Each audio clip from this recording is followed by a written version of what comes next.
Now, breadcrumbing sets an unhealthy precedent in narcissistic relationships and the emotional and psychological poverty that the relationship becomes, devoid of any kindness, solicitousness, attention, warmth, or empathy, but just enough crumbs in there that you don't completely starve or leave.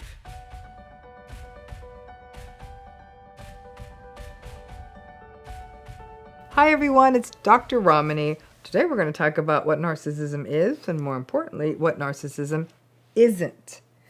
And before I get to that, because this is important for all of you to know, those of you who are interested in learning more about healing, because we talk about healing, but some people want the deep dive, go to the video notes, click that link. You want to do a healing program? I've got one, so come check it out. All right, so let's talk about this. It's about time we talk about what narcissism isn't, so we understand what narcissism is.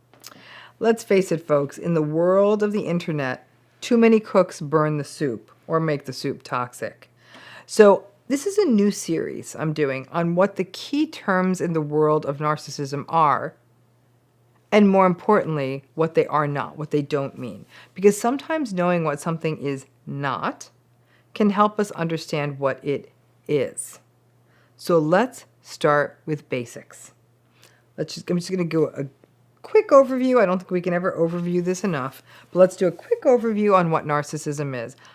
I already know some of you, your eyes are glazing over, but just listen.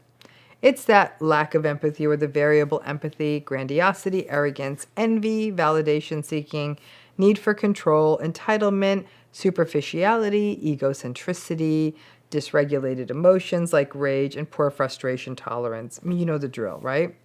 Narcissistic folks are also quite insecure, which is why folks with this personality style, we see that they're quite thin-skinned and reactive. And then sometimes they apologize after they scream at you, and then they hope it all goes away. In part, that's because narcissistic folks carry a lot of shame.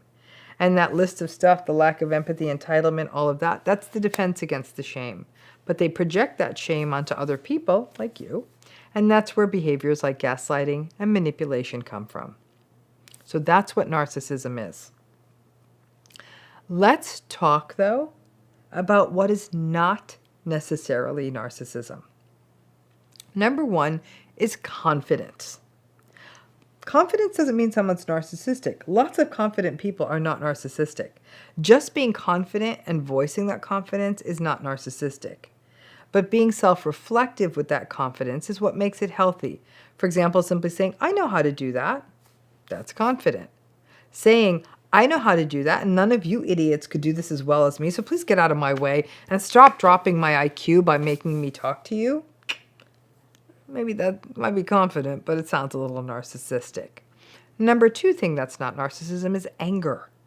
Not all anger is bad. Anger is a normal human emotion. We feel it at times of injustice, unfairness, helplessness, and powerlessness. We often pathologize anger in certain people, for example, in women. Dysregulated anger? Now that's another issue. Anger that comes up really suddenly, that manifests in a personal attack, that scares other people. Now that may be narcissism. Appropriate expression of anger? Not narcissistic. The third thing that's typically not narcissism is sometimes putting your needs first. Selfishness has a bad brand because we assume it is about always putting your needs in front of others. Sometimes selfishness is on point.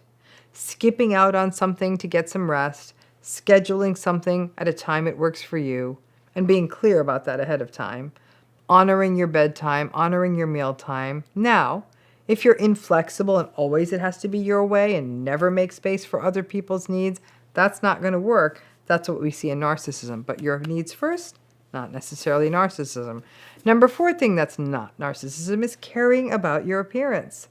Sometimes people will call folks out on social media for posting a really attractive picture of themselves, or calling them out if they get cosmetic surgery, or spend time and focus on fashion or cosmetics. Those folks may be called narcissistic. Those interests do not necessarily make a person narcissistic.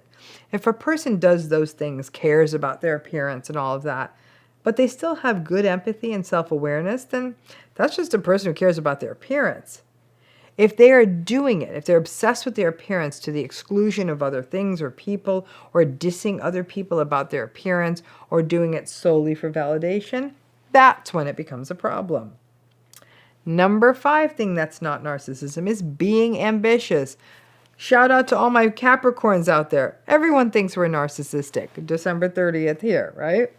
Ambition, whether it's due to our star sign or behavior or personality style, it's not a bad thing. Having goals, pursuing them with passion and focus and assiduousness, all of that's great. Being grandiose and expecting other people to fall into line with what you want, that may not work. Talking about big goals and never doing anything to achieve them, not so healthy. Being ambitious and contemptuous, no way. But ambition by itself does not a narcissist make. Number 6 is being extroverted. Not all extroverts are narcissistic. Narcissists in general are actually more likely to be extroverted. They need other people. However, by itself, extroversion is simply a personality style and a preference. Healthy extroverts know that they enjoy being around other people and flourish when they are. Do they need them? They don't know about need, and it's not because they need an audience. A healthy extrovert simply knows it is a preference. Number 7 thing that's not necessarily narcissism is being charismatic. And I know what you're thinking. Dr. Ramani, you said that charismatic people should make us a little nervous. And yes, they should. Because charisma is so conflated with love bombing and narcissism, we do need to be on a little bit of alert when we witness charisma.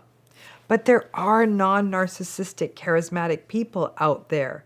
If the charismatic person is just that person who sparkles and is engaging and connects and has empathy and goodness and kindness and is self-aware, keep that person around because that is rare.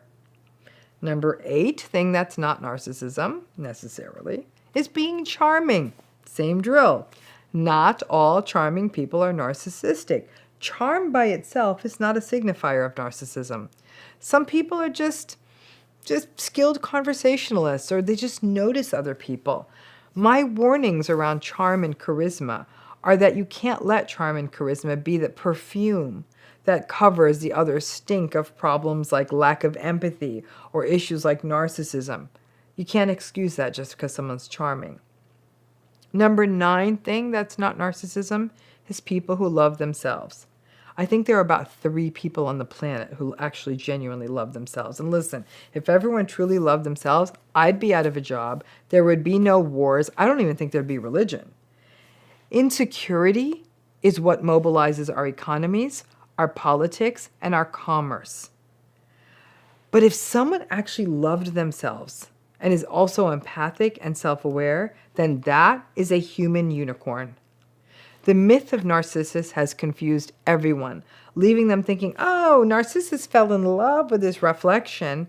No, he was cursed to stare at himself and be able to love and admire only himself. And then he ended up killing himself. That's not so pretty.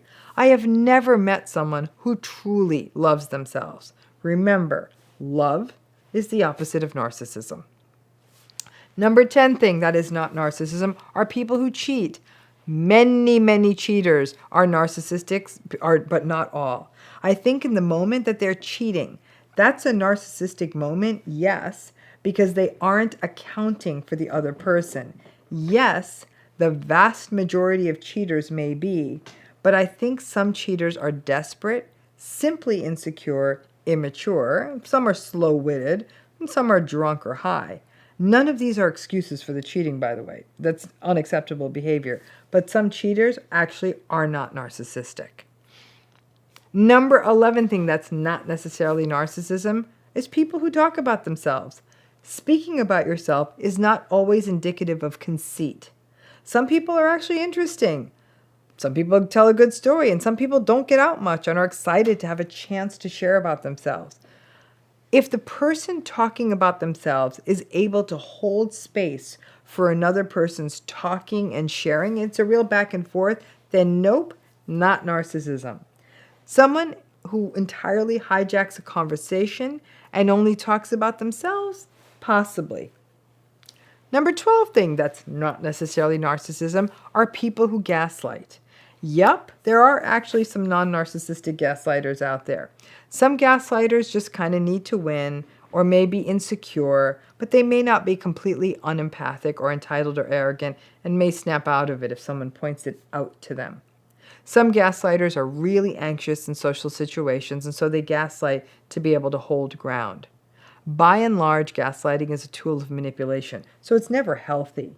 But not all players in this space are necessarily narcissistic.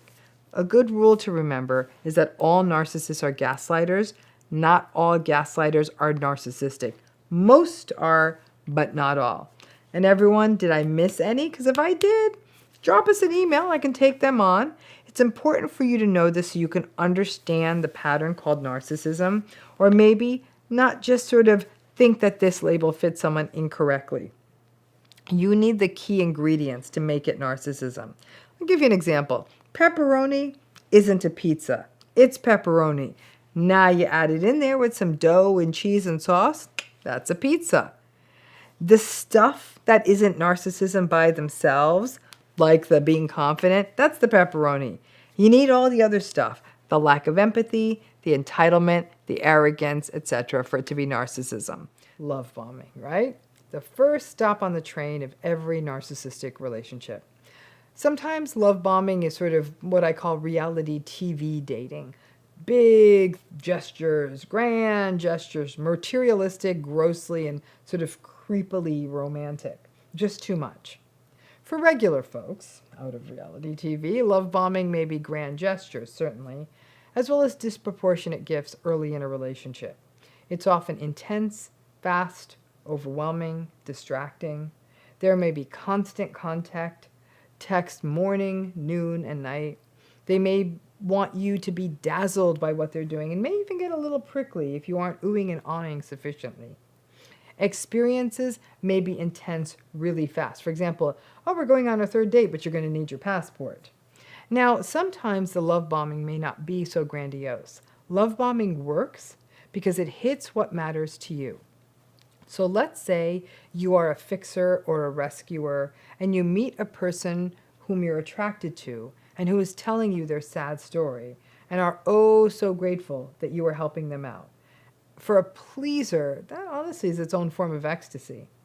I was talking to a woman recently who was busy with her career. And the love bomber, she told me that the narcissist love bombed her by doing stuff for her. He fixed stuff in her house, he took care of her errands, and did all the nuisancey details of her life.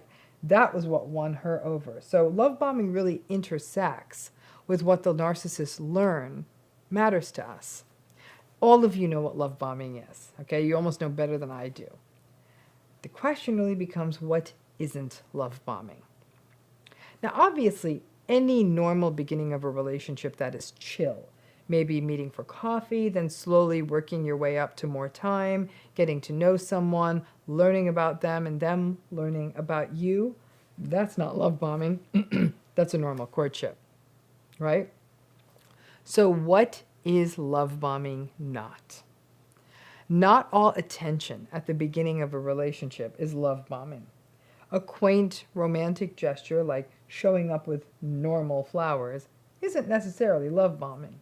Taking you to a nice restaurant isn't necessarily love bombing.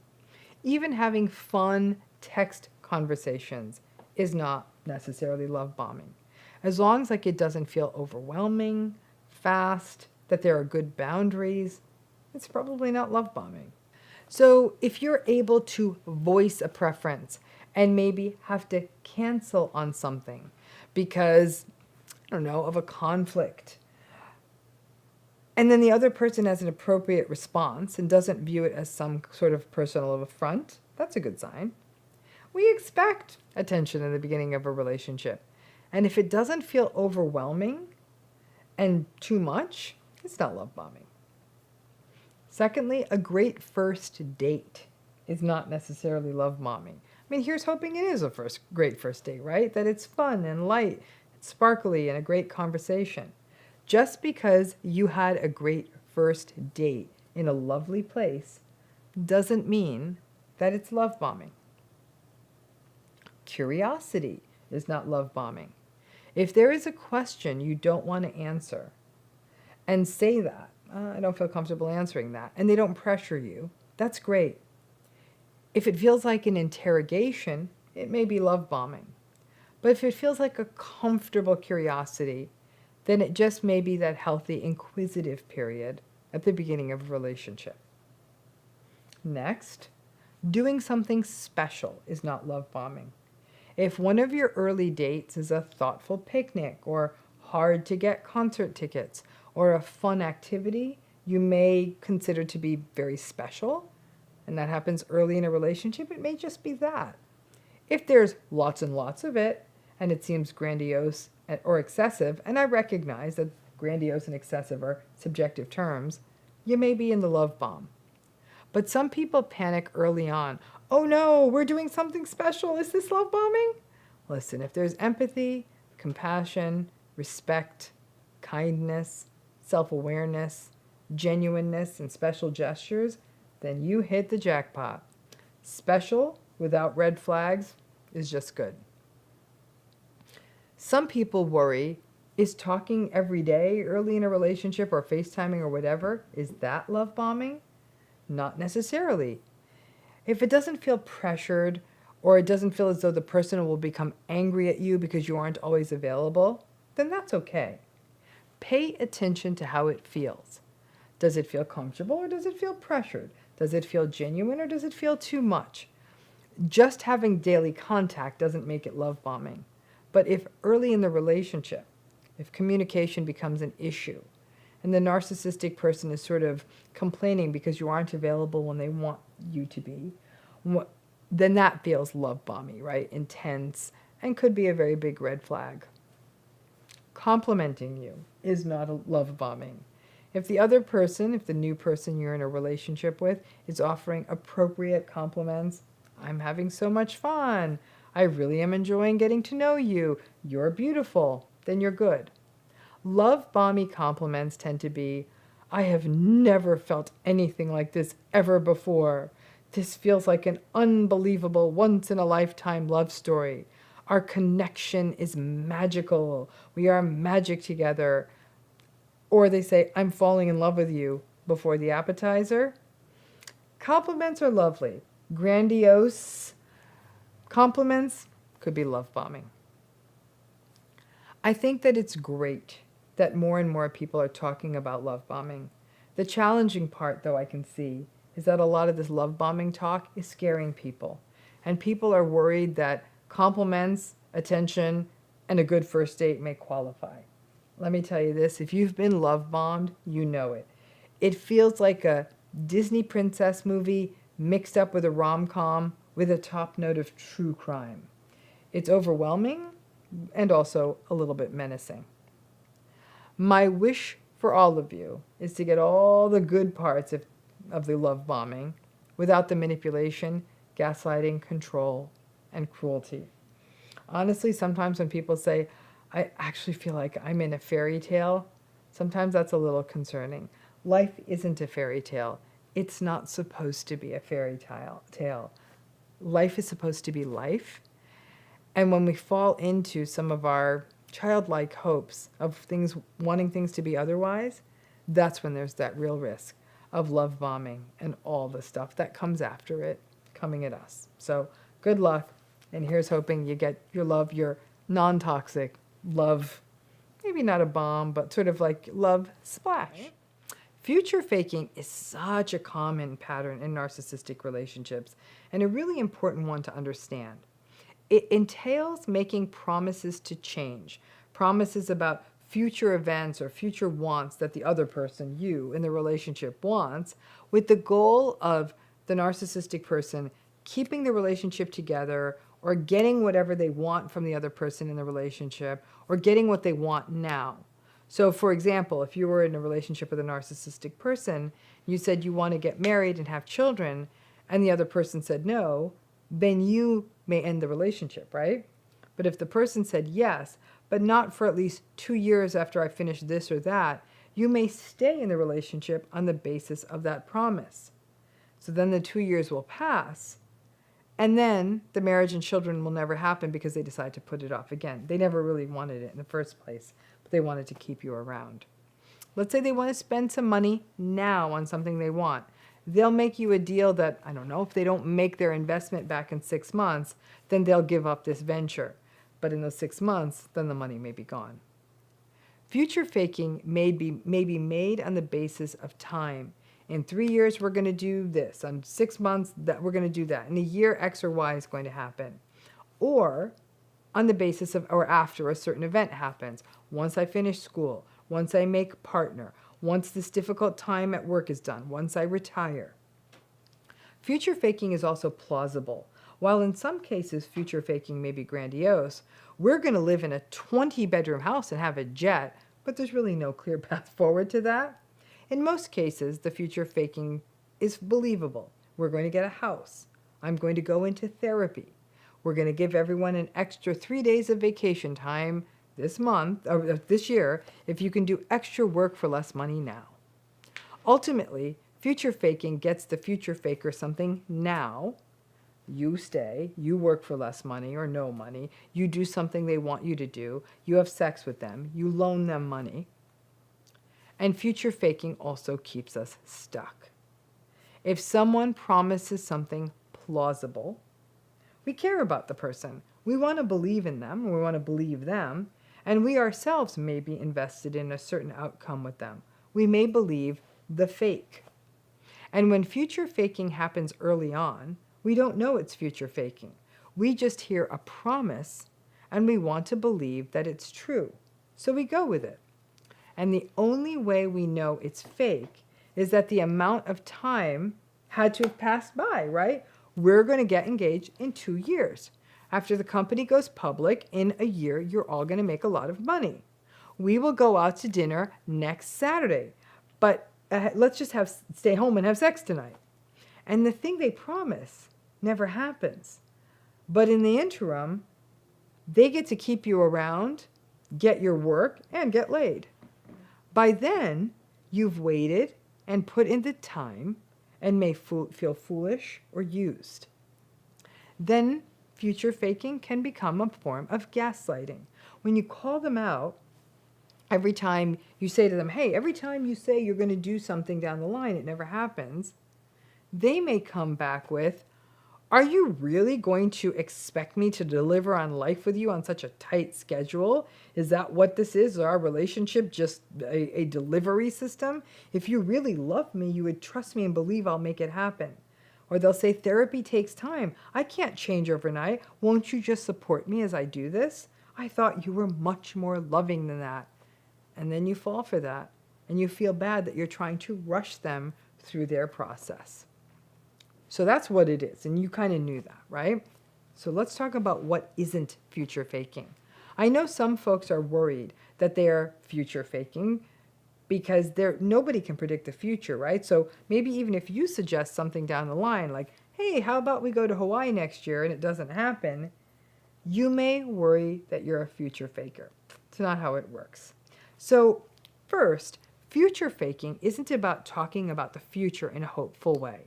It's not saying, wouldn't it be great if one day we had a nice house on a lake, or got to go on vacation to a certain place, or had a little baby girl? That's just thinking, that's almost daydreaming or wishing.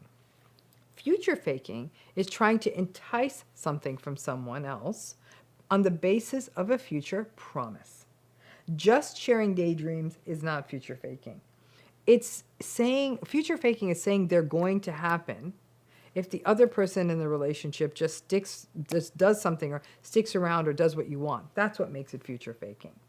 Second, future faking is not about prediction or predicting something you or they hope to do.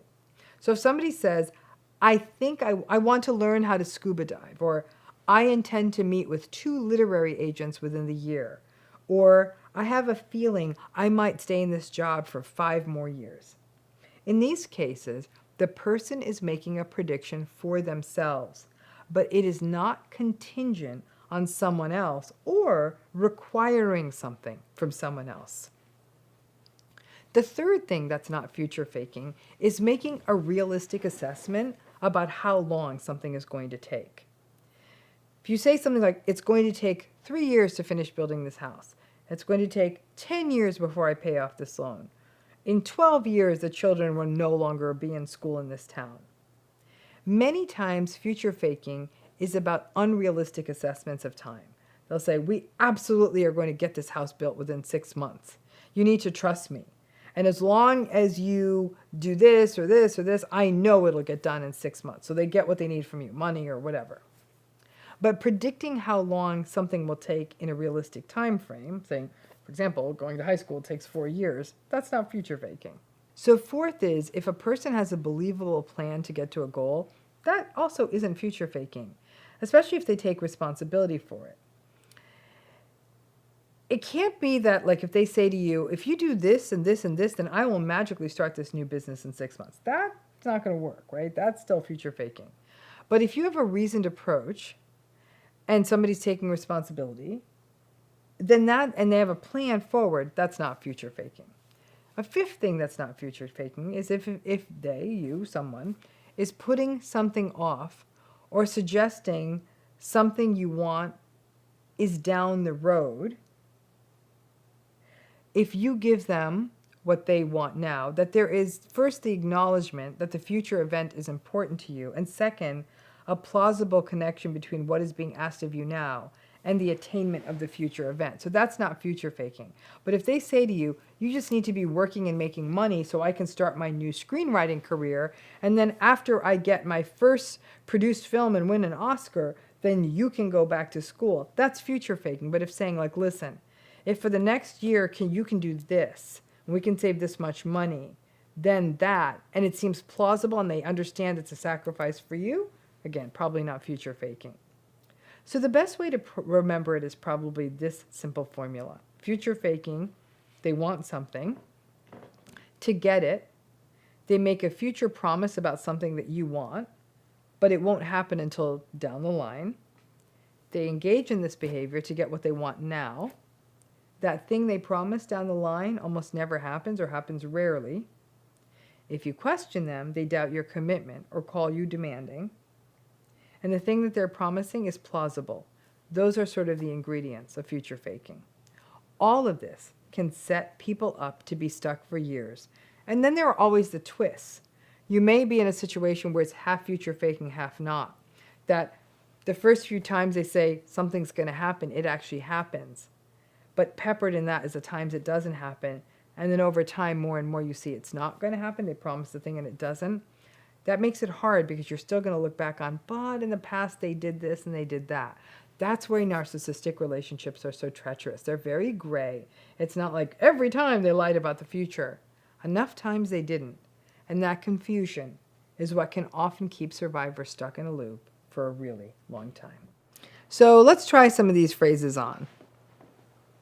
My sister told me that I look matronly and a little bit chubby in this dress. Is she gaslighting me? My partner denied having feelings for a person he spends a lot of time with at work. Is he gaslighting me? My uncle says racist and other biased stuff at family get-togethers, knowing full well that it makes me uncomfortable. Is he gaslighting me? Which of those statements I read? Which one of those seem like gaslighting to you? Drop that in the comments. Now, in our ongoing series of what is and what isn't, we're going to take on gaslighting today, with the hope that once you know what it's not, you'll learn what it is. Now, gaslighting is one of those words that lots of people are using, but many are not using the word correctly. Gaslighting is a process of psychological abuse and manipulation, which entails denying the reality or another person's experience, beliefs, or perceptions, and then subsequently undercutting their mental capabilities or the mental health of the gaslighted person. So in regular speak, it would be things like, I never said that. You must have memory problems or just be paranoid if you think I did. And they did. You have the recording, but they still say it. Gaslighting is not a one-off. It's a systematic process. It's a grooming process.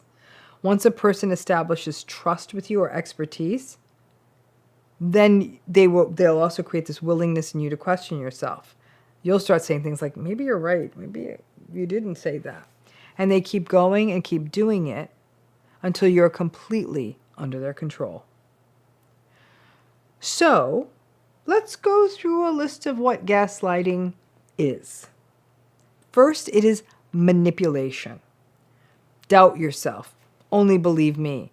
When they do that, the gaslighter gets what they want. Number 2, it's emotional abuse, because they're playing with a person's mind and with a person's reality. Number 3, it's meant to leave you feeling impaired and mentally unwell. Maybe I need therapy. Maybe I am developing memory problems. I need to stop being so sensitive. Number 4, it's a tool with which to control you. The more you mistrust yourself and believe that they're right, then you start giving in and going along and capitulating to them. Number 5, it's the minimizing and pathologizing of your emotion. Ugh, you're too sensitive. You need some help. Number 6, it often results in them doubting your commitment at a time when you know you're deeply committed to the relationship. And they say things like, well, if you think that I'm being dishonest, maybe you don't really want to be in this relationship. Number 7, it's acting as judge and jury on your emotions and saying things like, you have no right to feel that way. Number 8, it may be a denial of a real societal phenomenon or maintaining a dehumanizing belief system, like denying racism, denying classism, denying other biases, and then calling you brainwashed if you believe otherwise. That too is gaslighting, okay? So those are all sort of key pillars of gaslighting. Here's where it gets interesting and where I think a lot of the confusion lies. Let's talk about what gaslighting is not. It is not the same thing as narcissism. Tempting as it is to think of gaslighting and narcissism as synonymous, gaslighting is a tool of every narcissist, but they're not the same thing. There are some gaslighters out there who are not narcissistic. However, all narcissists do gaslight.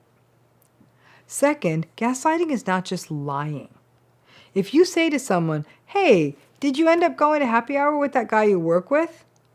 And then you show them a social, and they say, no, I didn't go there. But then you show them a social media image, and they clearly were, and they are like, okay, you got me, yeah, sorry. And they look embarrassed. That's lying. Liars may get defensive. Liars may get embarrassed. Liars typically lie to protect themselves. But a liar will not go on to cut you down. Now, if the person had said, what kind of paranoid stalker weirdo looks at social media to find pictures of what I'm doing when you showed them the evidence that they lied, that's gaslighting. Okay? So lying by itself is not gaslighting. Third, gaslighting is not just sharing an opinion. If you say XYZ pizza is the best pizza in town, and they say, no, it's not. The best pizza is ABC pizza. They're not gaslighting you. They just like different pizza. A difference of opinion is not gaslighting. Denying your reality is. Fourth, it's not anger. If a person gets angry at you for something, you come home late, you express an opinion, and they get angry, it may be uncomfortable, but that's a reaction. It's not gaslighting. It may not be the reaction you expected. It may not be a reaction you like. It may not even be a reaction you think is appropriate, but it's a reaction. Anger does not mean necessarily someone's gaslighting you. Next, let's say a person keeps looking at your social media. Maybe there's somebody you don't know well, okay?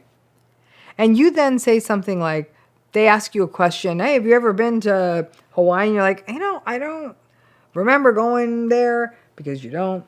And then the social media stalker person says, yes, you have. That's not gaslighting. That may be obsessiveness. It may be poor boundaries. It may be intrusiveness. It may even be straight up stalking, but it's not gaslighting. It's not a difference in beliefs, okay? Gaslighting is not a difference in beliefs. If a person holds totally different beliefs than you, even beliefs that you find reprehensible, that's not gaslighting. Now, if they say their beliefs are the only right way and that you are a fool for believing what you believe and that you're wrong, then that is gaslighting. But if a person supports a political candidate or a political viewpoint or even a hateful viewpoint, that is in fact just a difference in belief systems. It can feel gaslighty. I understand that. If they're, I don't know, really advocating for a political candidate you find awful. But it is ultimately just a difference in opinion and beliefs. Doesn't mean you have to hang out with them. It sure as hell doesn't mean you have to agree with them.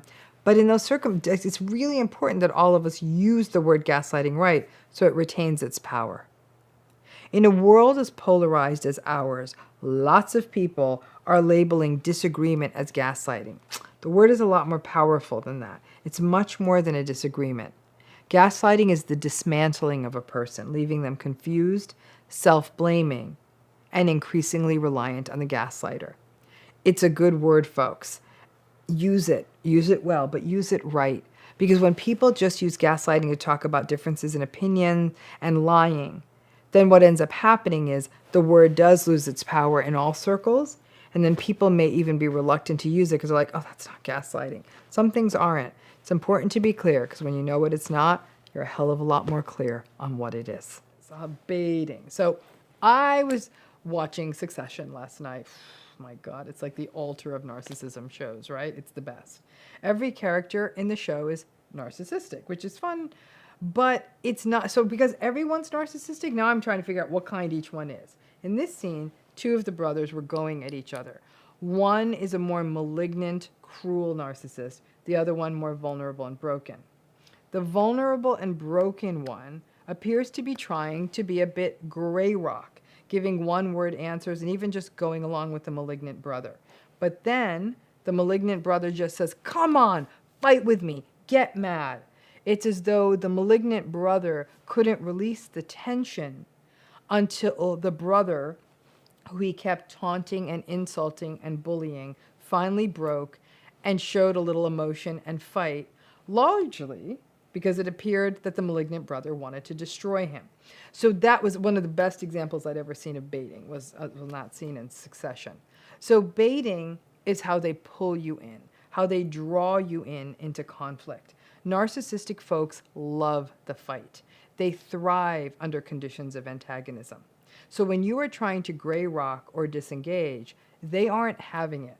They need you to be messy and chaotic. So not only can they get the satisfaction of the fight, but also so you get so frothed up that they can contemptuously write you off as being unhinged and shame your feelings. Calm down. You are too sensitive. You are out of control. The challenge is that if you don't take the bait, they escalate and escalate to the point that they are saying such cruel and awful things that you have to weigh out what is worse, getting into the fight with them or standing there while a person says awful things to you and not take the bait. I'm not sure what the answer is. And that's what baiting is. It's what makes these narcissistic relationships feel impossible. Because just when you think you have gray rocking and not going deep wired, they bait and bait and bait, and you may react, and then you feel remorse after not reacting for so long. Be kind to yourself. It's only human to react and take the bait, and that's what the whole setup is. So that's what baiting is. The bigger question is, what isn't baiting? Number one, it isn't just a person asking a question or making a simple request, maybe that you don't want to do. So if a person asks a question, is your sister coming? Do we have to pick them up from the airport? Or can you not post that picture? Those kinds of things. A simple request. It's a question. Is your sister coming? Do we have to pick that person up at the airport?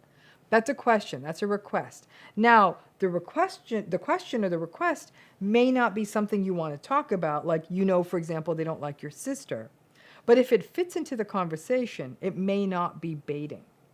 Number two, baiting is not having a different opinion from you. If they say, I like such and such candidate in the election and tell you why, and with a normal, non-taunting tone of voice and without disparaging your preference, that's not baiting. Now, if you tell them specifically, I don't want anyone to talk about politics at my birthday party, and they bring up the candidate conversation, that may be baiting. But even beyond politics, if they say, I don't like this restaurant, or I don't think that's a mechanically good car, then that may not be baiting. If, however, this is bringing up a long-running conflict, perhaps about a certain restaurant, and then they drop the restaurant bomb, then that may be more in line with baiting. You can see it's a little bit hazy. But just a normal difference of opinion that's shared in an appropriate manner, not baiting. Number 3, a person is just living their lives. Maybe a friend goes to a birthday party or of a person you don't like. So your friend's going to a birthday party of a person that you don't like. Or they plan a trip that coincides with your birthday because that's when their vacation time fell. Or a person goes to the grocery store without consulting you first. That's probably not baiting. You may be hurt or frustrated that they remained friends with that other person who might have been hurtful to you, or that they may miss your birthday dinner, which they didn't know about because they got their vacation time a while ago, or that they don't bring home the eggs you wanted. But if they're not doing that, if they're not doing them and not in response to something you did, that's not baiting, even if you don't like what they are doing. Number 4, a person giving solicited feedback is not baiting. If you ask someone, do you like this? Or can you let me know if this is a good idea? Or what are your thoughts about this? And they answer you honestly and constructively, it may not be baiting. Now, if they are forwarding their own agenda and not being honest about it, like, are you sure you are ready for that job? It means more time spent traveling, and they don't want you to travel, then that may be baiting because they may want to draw you into a conflict and they aren't being transparent about their criticism or their undermining. Now, if they came out straight and say, ugh, that actually seems like a great job, but the travel concerns me, then that is not baiting because they are giving you feedback and being transparent about their concerns. So it's, again, about that transparency piece. A lot of the things that are not baiting are a little bit hazy because they can become baiting depending on the context. If their behavior or words are reactive or inappropriate to the situation, then that question or that opinion or that feedback may qualify as baiting. If it feels like it pings on a standing conflict, while the words themselves may feel neutral, it may be baiting.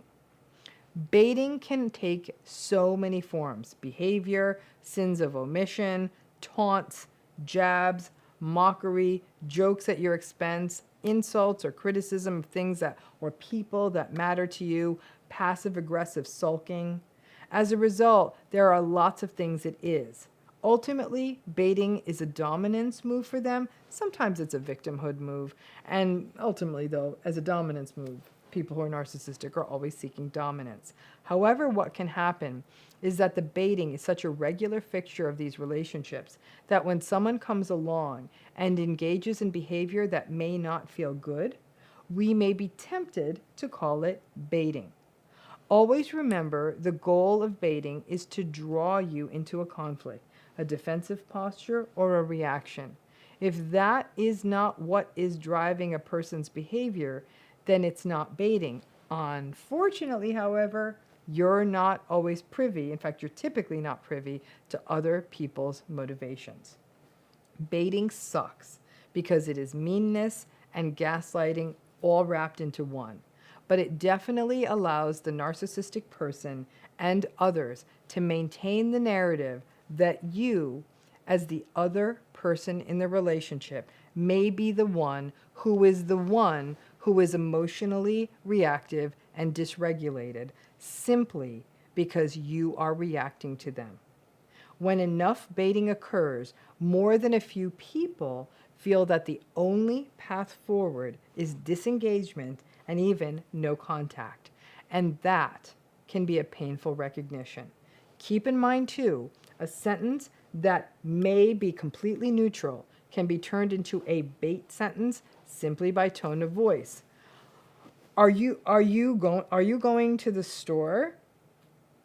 Ugh, Are you going to the store? So you can see that just that, are you going to the store can be, are you going to the store? Question, or are you going to the store?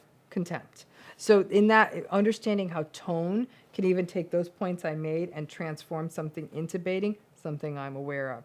And because it's so hazy, a lot of people aren't always so sure, but I will tell you this, if you feel like you need to defend and get in there, most likely it's baiting. So let's talk about what is breadcrumbing, because it's such a classical dynamic in a narcissistic relationship. Breadcrumbing is the slow withholding of love, recognition, and acknowledgement that really is something, a pattern we tend to see in the devalue and discard phases of the narcissistic relationship. And that whole pattern of just sort of getting less and less and less is something called breadcrumbing. Basically, the person who's in the narcissistic relationship could be for any number of reasons, for reasons of trauma bonding, cognitive dissonance, confusion.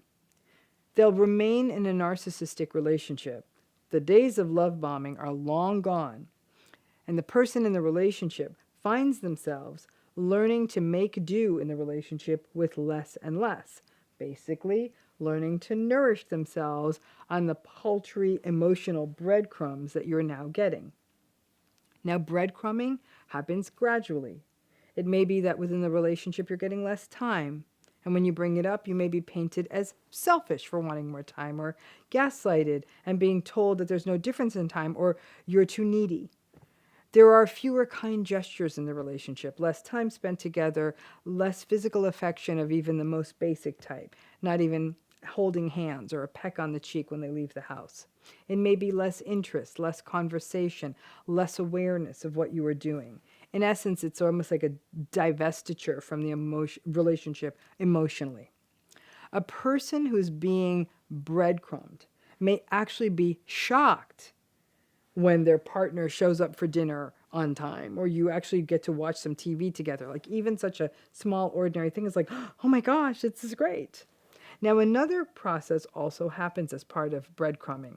You can think of it as a form of starvation. If you are learning to survive on only breadcrumbs, every so often when a full meal comes your way, you eat it with immense gratitude and gobble it up, but also have some fear about when your next meal is going to come along. So the person being breadcrumbed may find themselves being overly grateful, excited, happy when something decent rolls up. The narcissistic person may do something like actually remembers to bring home the groceries to make their dinner, or they actually remember your birthday, or they ask you how your day is. This is sort of baseline starter kit stuff in any relationship. But in a breadcrumbed relationship, that becomes almost like an exciting red letter day. And the person who's being breadcrumbed actually runs the risk of that day when the person actually remembers to bring home the eggs as reflective of, look, this relationship is normal and good and healthy. And then inevitably, the hardcore breadcrumbing happens again, and there's no emotion, nothing in the relationship. Now, this isn't the same as the good day, bad day cycles of narcissistic relationships. Breadcrumbing is really about getting so little that even a tiny gesture, like a person, I don't know, actually remembering to lock a door, feels like a week in Hawaii. Now, breadcrumbing sets an unhealthy precedent in narcissistic relationships, and the emotional and psychological poverty that the relationship becomes, devoid of any kindness, solicitousness, attention, warmth, or empathy, but just enough crumbs in there that you don't completely starve or leave. Now that's what breadcrumbing is. Like I said, I know some of you know the term, not everyone does, but that's what it is. The question is, what isn't breadcrumbing? Now, breadcrumbing isn't when you're in a relationship and life starts becoming more normal in the relationship, like in the early period of a relationship. Listen, even in normal relationships that may not have a love-bombed origin, after the initial weeks or months in any new relationship, I don't know, life sort of hits a more normal cadence, whether it's stuff around your work or friends, families, other responsibilities. You can't just give yourself over to dinners out and picnics on the beach or vacations or lying in bed till late all the time. So like I said, it may mean that you no longer have that long, languorous lie-in on a Saturday morning or sort of an elaborate scavenger hunt date, but rather that now the relationship is that you may eat dinner at home, watch shows together, run errands on a weekend, but there is still connection and kindness and communication and feeling as though you are in something with another person.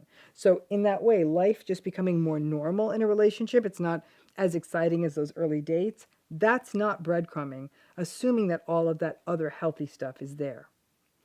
Breadcrumbing is also not people being genuinely busy or occupied, I don't know, with work or other responsibilities. But when the person does show up, they're very present when they do show up. Let's face it, these days for many people, life is busy as hell. Demanding jobs, having more than one job, caregiving responsibility, life crises, all that stuff. And that stuff takes time. And it may mean that a person isn't making a candlelit dinner, but there's still a good faith effort, even if they come home late, to make the most of the time that you do have. For example, you actually do make a point of having dinner together on the nights that both of you are home, or you reach out by phone to text or check in during the day. So that, like people genuinely being busy, but still bringing their A game with what little time they have, that's also not breadcrumbing. Finally, breadcrumbing is also not changes we'd see in someone's behavior due to real economic shifts. For example, they may not spend as much money on stuff or gifts or experiences. It may be that at one point in the relationship, you did eat out more often or maybe shared more elaborate gifts or took vacations or went to concerts and stuff, but maybe life happened or jobs were lost and economic shifts happened. And so people may need to work more, not have as much money, get by with less stuff, but that doesn't have to translate into less awareness of another person. It may be that kind of a cheaper dinner is at home, vacations may be local or a day away, but if the communication and the awareness are still there, just because you're spending less money on each other, or one person spending less on the other, whatever, that's not breadcrumbing. Now, breadcrumbing isn't limited to just romantic or intimate relationships, though that is typically most often where we see it, since these are relationships that have a pretty clear beginning, right? And the breadcrumbing becomes a clear shift away from what the beginning of a dating or romantic relationship was like. We may see breadcrumbing in family relationships. So for example, you'll see there's less and less awareness or recognition from family members, although they may anticipate that you'll still do things for them. They don't pay a lick of attention to you. You may experience breadcrumbing in an employment setting. Initially, they may have hustled hard to recruit you, but now you can't even get them to give you post-its. It could even happen in a friendship. No matter what, breadcrumbing is an awful dynamic that we often see in narcissistic relationships. And it's one that can leave people ruminating about the good old days of love bombing and attention. It can leave people feeling like they're not enough, feeling guilty for asking for more time, and can be a throwback to a childhood with narcissistic parents who were rarely present or aware of you or did very little with or for you. However, keep this in mind. If you're in a relationship with a person and they're showing up, they're present, they're communicative, they're kind, and they do their best to engage in the reciprocal, mutual back and forth that is a relationship, then it may be that it isn't the early days of late nights or getting lots of attention in a relationship.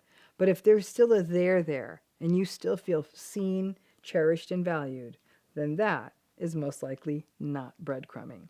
Hope that helps. And in a healthy relationship, you never feel like you're starving. You typically feel, I'd say always feel, like you're full. Thanks again.